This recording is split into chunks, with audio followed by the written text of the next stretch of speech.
So hello students, welcome to my learning channel Sauditya Education. In our previous class, we discussed the important concept of erosion and weathering. We learned that erosion is the process by which soil, rocks and other surface materials are worn away and transported from one place to another by natural agents such as water, winds, glacier and sea waves. These are the natural agents that influence the earth's surface. Okay. So after that we studied weathering, which is the process of breaking down rocks into smaller pieces at or the near earth surface without transporting them. We also discussed the different types of weatherings in details.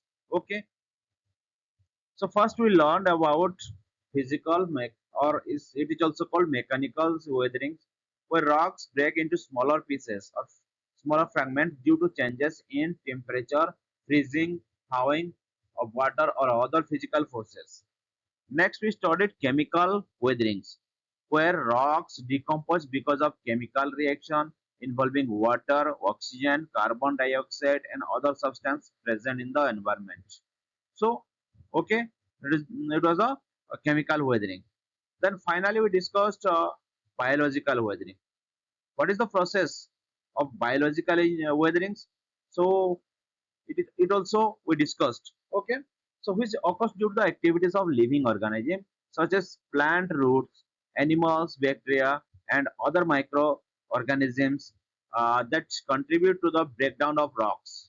Okay, these are the plant or roots that contribute to the breakdown of rocks. So I hope you understand this concept clearly. Today we will continue our chapters and learn some new topics related to the landforms and earth surface. So stay focused, take notes, and let's begin today's class. So if you find this video helpful, don't forget to like, share, and subscribe to Aditya Educations. Let's start today's sessions. So आज का class हम शुरू करते हैं यहाँ से, ठीक है?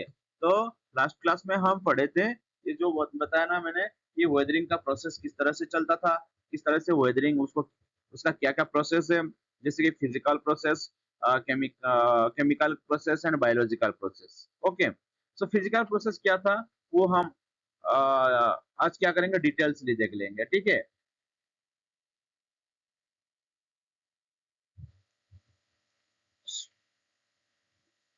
So it takes place in many ways.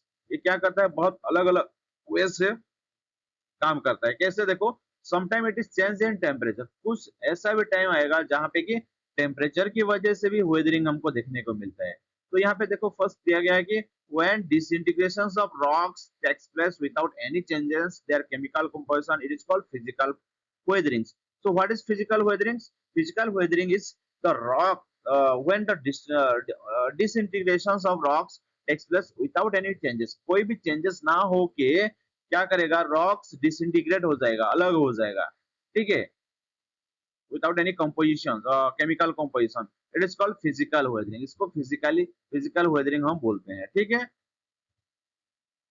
So which leads to break of rocks, the outer layer of the rocks expand. और एक बार देख लेते हैं थोड़ा, क्या देखो, it takes place in many ways.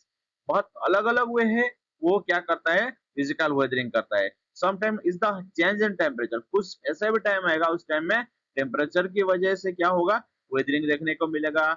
which leads to breaking of rocks. The outer layer of the rocks expand when they are heated by the sun during the daytime. यहाँ पे क्या बोल रहा है देखो, रॉक है ना, डे टाइम दिखा रहा है देखो तुमको. तो डे टाइम में क्या होता है, बहुत ज्यादा टेम्परेचर हमको देखने को मिलता है सन की वजह से, ठीक है. तो ये सन की वजह से टेम्परेचर ज्यादा होगा तो यह किस तरह से वेदरिंग करेगा, देखो ठीक से देखो. हाँ, तो क्या होगा, दिन के टाइम ये बहुत ज्यादा हीट हो जाएगा डे के टाइम, क्योंकि उस टाइम में सन का इन्फ्लुएंस ज्यादा रहता है. So at night the temperature falls quickly and the outer layer of the rocks contract. देखो, जब टेम्परेचर बढ़ा वो एक्सपांड, कोई भी चीज का टेम्परेचर बढ़ जाता है तो क्या करता है, वो चीज एक्सपांड करता है, स्प्रेड करता है, ठीक है. और अगर वो सडनली क्या करेगा, वो स्क्वीज हो जाएगा, मतलब ठंडा हो जाएगा, देन वो क्या करेगा, टेम्परेचर सडनली हॉल कर जाएगा और वो क्या करेगा, कंट्रैक्ट हो जाएगा, सिकुड़ जाएगा, ठीक है। तो सिकुड़ने की वजह से ये प्रोसेस हर दिन चलता ही रहता है। So as a result the outer parts rocks are loosened and they break away apart from the main rock. This peeling of outer layer of the rocks is called exfoliations, which quite common in granitic rocks. ये granitic rocks में ज्यादातर हमको देखने को मिलता है क्या, exfoliation. What is the meaning of exfoliation? Exfoliations ये मुझे थोड़ा तुम लोग क्या करो, मुझे बता दो एक्सप्लोरेशन का मतलब क्या है कमेंट सेक्शन में, ठीक है। इसके बाद मैं तुमको बता दूंगा क्या एक्सप्लोरेशन मतलब क्या है, ठीक है। तो एक्सप्लोरेटिंग क्या होता है, एक्सप्लोरेशन क्या है, वो तुम लोग पता करो और मुझे सेक्शन कमेंट सेक्शन में बोल दो, ठीक है। देन देखो ये ज्यादातर कहाँ पे देखने को मिलता है, ग्रेनेटिक रॉक्स में, ठीक है। ग्रेनाइट रॉक्स भी अलग अलग प्रकार के होते हैं ना, जैसे कि हम पढ़ेंगे जब भी ये चैप्टर आएगा ना, पढ़ेंगे हमको कि जो पहले क्या होता होता है, मैग्मा की अवस्था में रहता है रॉक्स। मैग्मा से क्या होगा, मैग्मा से ऊपर जब आएगा उसको क्या बोलेंगे हम,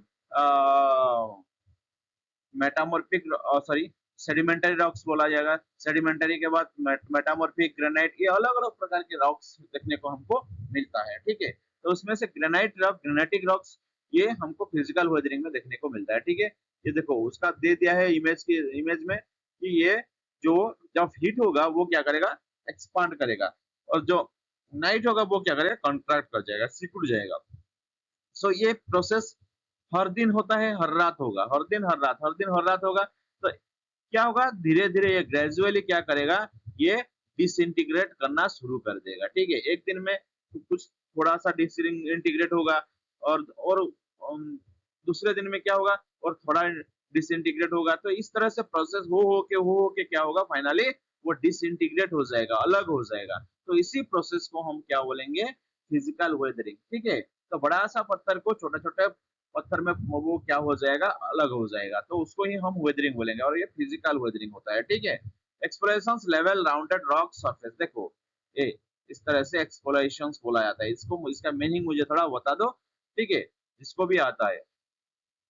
देन सेकंड देखो, समटाइम्स इन कोल्ड लैंड्स, जहां पे ज्यादातर ठंड होती है, ठीक है, तो क्या होता है उस टाइम में, sometimes water in the cracks of rocks, देखो बहुत ज्यादा ठंड होने की वजह से क्या होगा, वो जो क्रैक्स होगा, थोड़ा थोड़ा बहुत क्रैक्स दिखने को मिल रहा है यहाँ पे, देखो।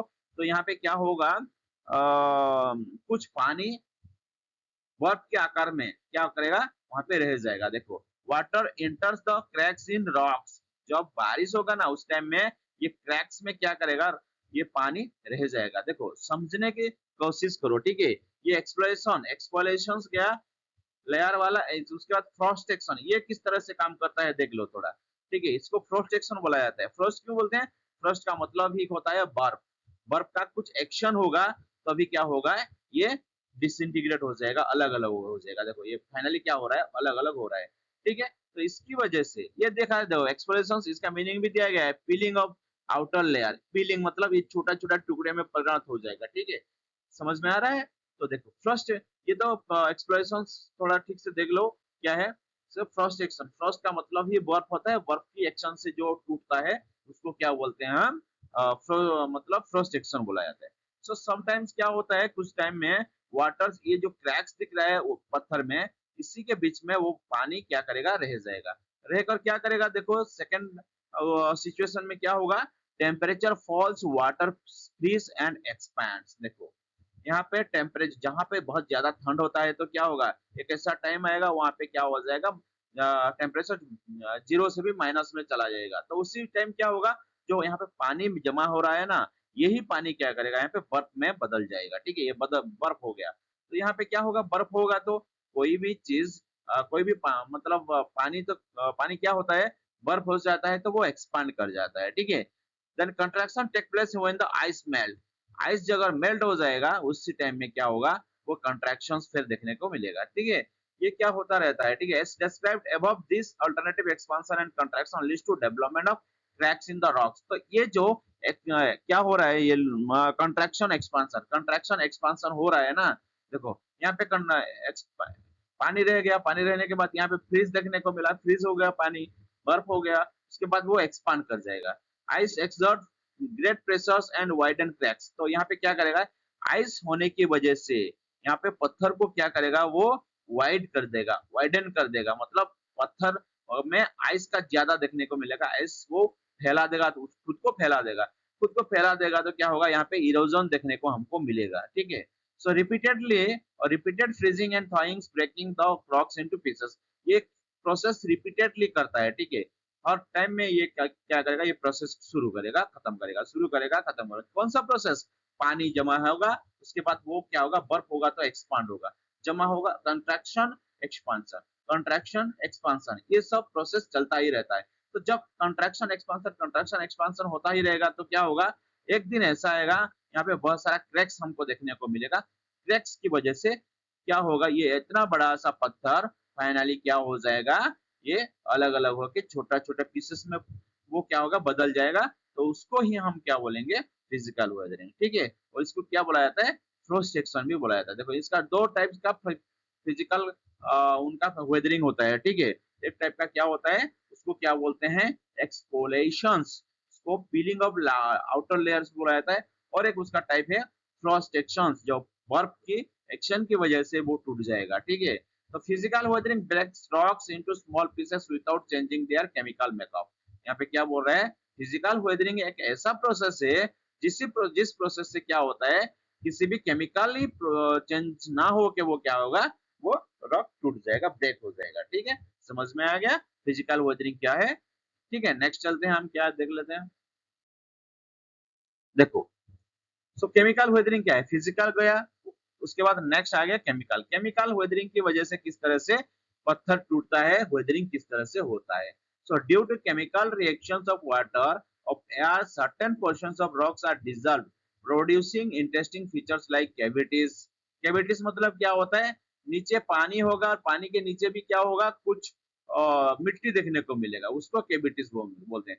सिंकहोल्स, सिंकहोल्स इस तरह की सिंकहोल्स होता है, and caverns etc. It is called chemical weathering. इसी cavities, sinkholes और caverns की वजह से क्या होगा, यहाँ पे केमिकल वेदरिंग हमको देखने को मिलेगा। ठीक है, सो देख लेते हैं क्या है, some of the soluble minerals like rock salt. देखो, रॉक सॉल्ट की वजह से भी होता है केमिकली, वो क्या होगा, रॉक सॉल्ट की वजह से वेदरिंग होगा। लाइमस्टोन की वजह से sandstone and dissolve into water and they remove from their original place. The gaps that develop make the rock tumble and disintegrate because of their own heavy weight. देखो क्या बोल रहा है, some of the soluble minerals like rock salt, कुछ soluble minerals मतलब क्या, जो पानी में डिजोल्व कर जाता है। ठीक है, उसको सोलेबल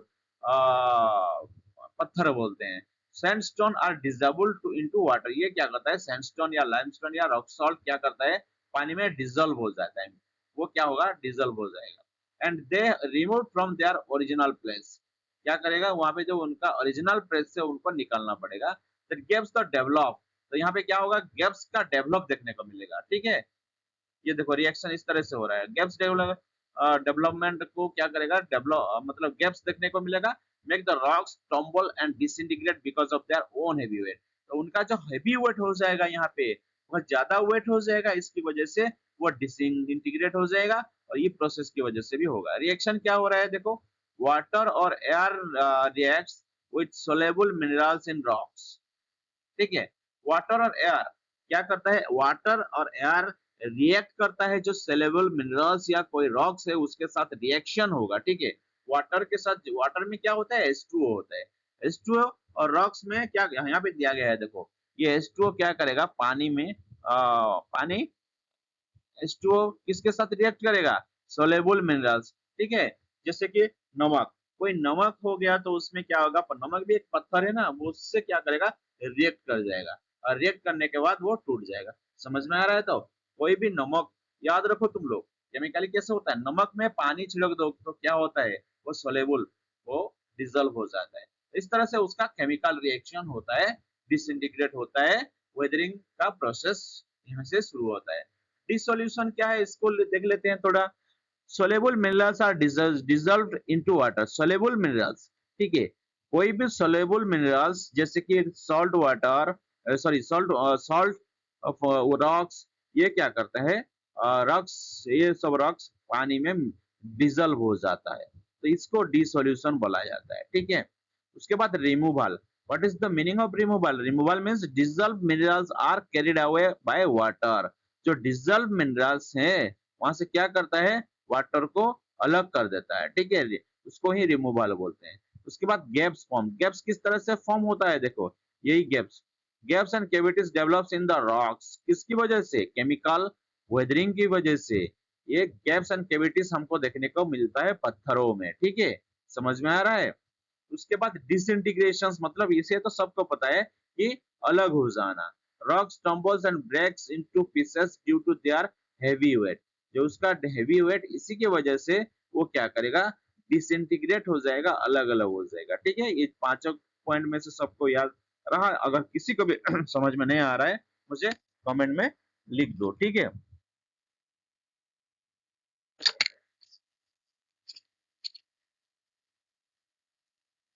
देन देखो feature formed by chemical weathering. Chemical weathering में किस तरह से इसका फीचर्स देखने को मिलता है। देखो कैविटीज क्या होता है, इस तरह से क्या होगा, स्मॉल होलो होगा। स्मॉल होलो, होलो मतलब होल होता है। ठीक है, स्मॉल होल होगा और उसमें से जो सोलेबल रॉक से नीचे देखने को हमको मिलेगा। ठीक है, सिंक होल्स मतलब लार्ज होल्स, बड़ा वाला एक होल्स होगा ग्राउंड में, जो कि क्या करेगा, अंडरग्राउंड कैविटीज को कोलैप्स कर देगा। देखो अंडरग्राउंड कैविटीज नीचे है। ठीक है, ये एक बड़ा सा सिंक होल्स है। कवेंस मतलब large underground caves for by the end large of activities. ठीक है, समझ में आ गया? ठीक है, देख लेते हैं दूसरा क्या है, बायोलॉजिकल वेदरिंग। बायोलॉजिकल वेदरिंग का मतलब क्या होता है, इस तरह से वेदरिंग होगा। देखो animal and plants also play an important role in the breaking of the rocks. सिर्फ कोई केमिकल से या कोई फिजिकल, इस तरह से सिर्फ क्या नहीं होता है वेदरिंग नहीं होता, और एक इसका प्रोसेस भी है, उसको क्या बोलते हैं हम, बायोलॉजिकल वेदरिंग प्रोसेस। इसमें क्या है देख लेते हैं। Animals and plants also play an important role in the breaking of rocks because of pressure and heat the decay and loosen the rocks. यहाँ पे क्या बोला है, देखो animal and plants also play an important role in the breaking of the rock. Animals और plants भी एक ऐसा एक माध्यम है जो कि क्या करते हैं, इसको डिसइंटीग्रेट करने में हेल्प करते हैं। हम लोग भी, ठीक है, इसको डिसइंटीग्रेट करने में लोग मदद करते हैं। तो because of pressure and heat the decay the loosen rocks. तो because of the pressure, pressure की या हीट की वजह से क्या होता है, यहाँ पे देखने को मिलता है डीके और लूजन, मतलब जो वहां पे डिसइंटीग्रेट होगा। किस तरह, क्यों होगा कि क्योंकि यहाँ पे because of the pressure and heat, ये दोनों मेन कारण है इसके डिसइंटीग्रेट होने के। ठीक है,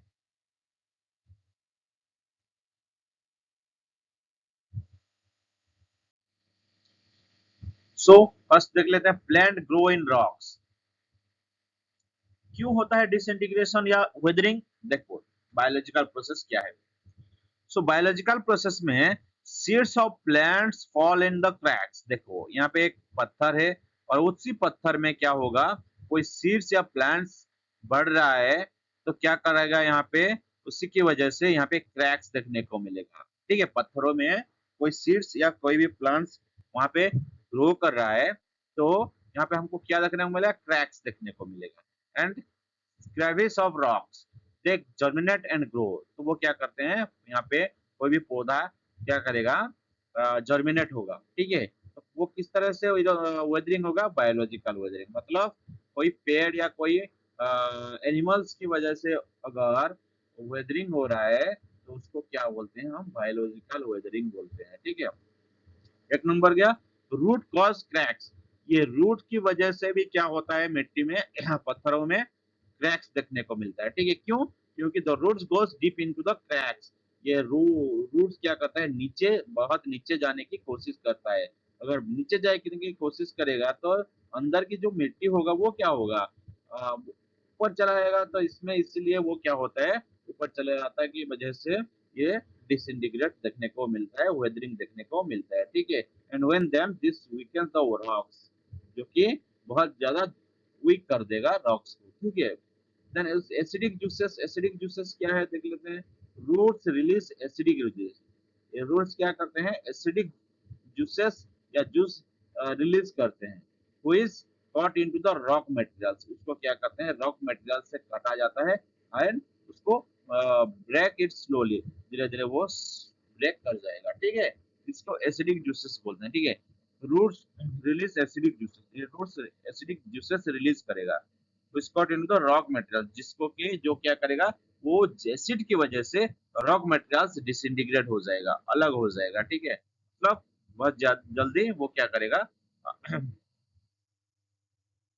जल्दी तो नहीं, स्लो, इसका प्रोसेस स्लो है। इसकी वजह से जो केमिकल छोड़ेगा उसकी वजह से भी हमको वेदरिंग देखने को मिल रहा है, ठीक है। उसके बाद rock and apart, rocks and aparts का मतलब क्या है, rocks cracks crumble and breaks into smaller pieces over a long time.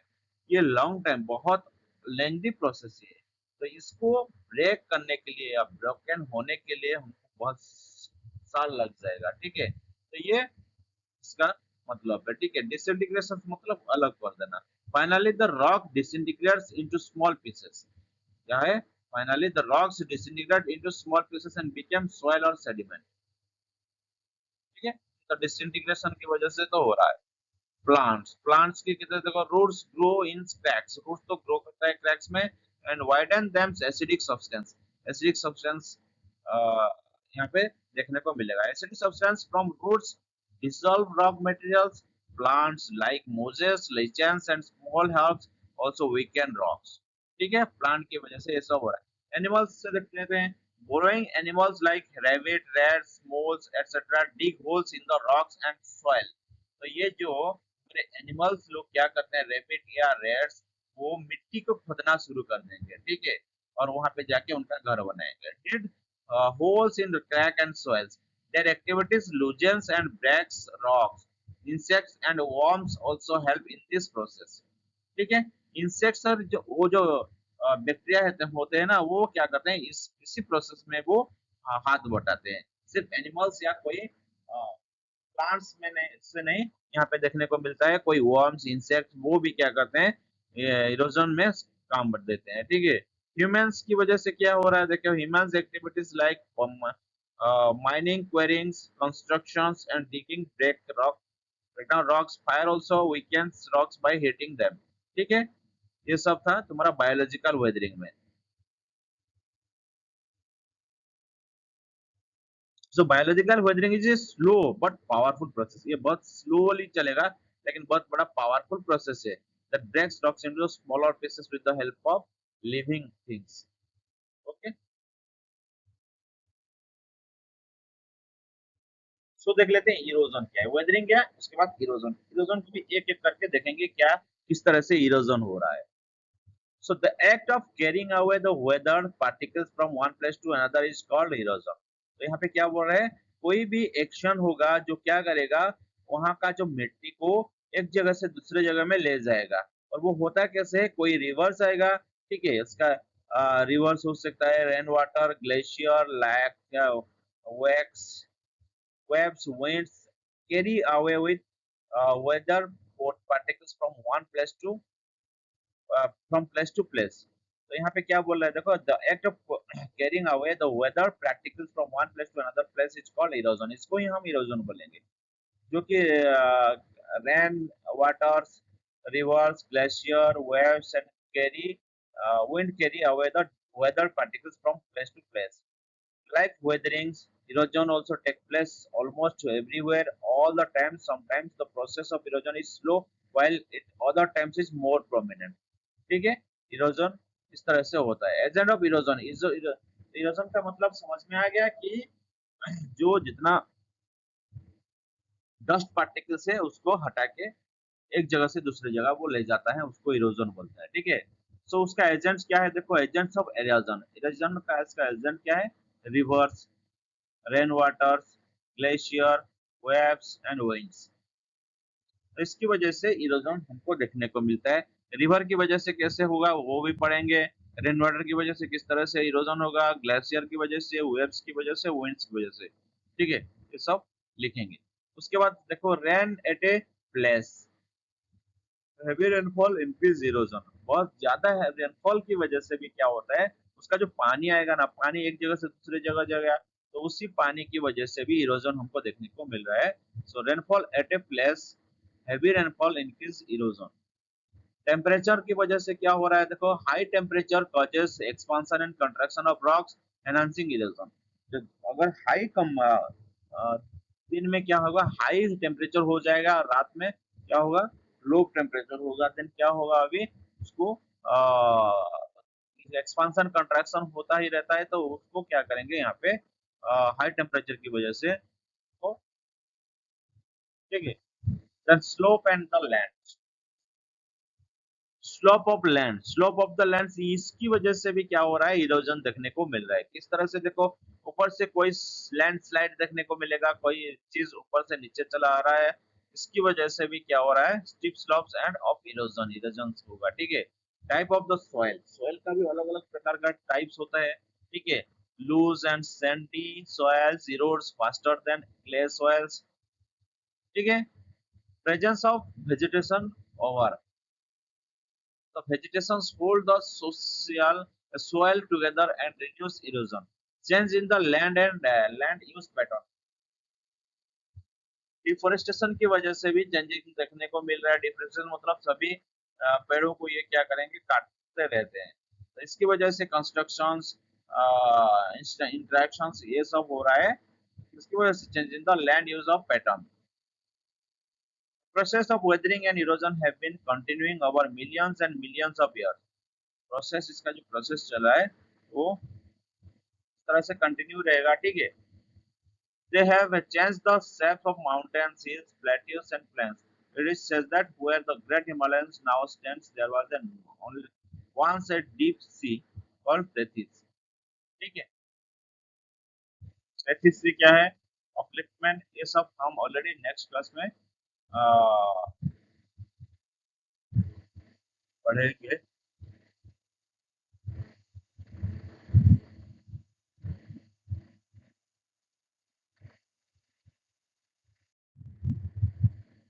उसके बाद देखो मास मूवमेंट क्या होता है।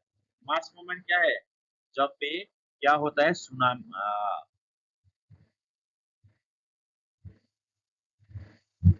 अभी तो नहीं बोलेंगे। Mass movement का होगा, also bringing changes in the earth surface, they are called gravity which pulls all materials downwards। तो मास मूवमेंट में आप जाएंगे तो क्या होगा, जो अर्थ सरफेस में जो भी चेंजेस हो रहा है उसको दिखाने, ठीक है, which pulls all materials। Such movements are common, quite common in mountainous regions such as Uttarakhand, Himachal Pradesh, and Jammu and Kashmir, where loose rocks masses slide down the slopes, causing environment hazard, loss to human lives and property alike। तो ये हम क्या करेंगे, next class में mass movement देखेंगे। आज यहाँ इतना ही रखते हैं, ठीक है। तो यहाँ से हम नेक्स्ट क्लास में देखेंगे मास मूवमेंट किस तरह से होता है, मास मूवमेंट कहाँ पे होता है, मास मूवमेंट लैंडस्लाइड्स की वजह से होता है, ठीक है। यहाँ पे लैंडस्लाइड हो जाएगा तो उसका मास मूवमेंट भी हमको देखने को मिलेगा, ठीक है। Okay, thank you. ये थोड़ा देख लेना सभी लोग, और उसके बाद इससे पहले भी 2 या 3 पार्ट बना चुका हूँ, उसको भी जाके देखो, उसको देखने के बाद इसको जाके देखो, लोग को क्लैरिटी आ जाएगा कि क्या था, किस तरह से हो रहा था, ठीक है। ओके।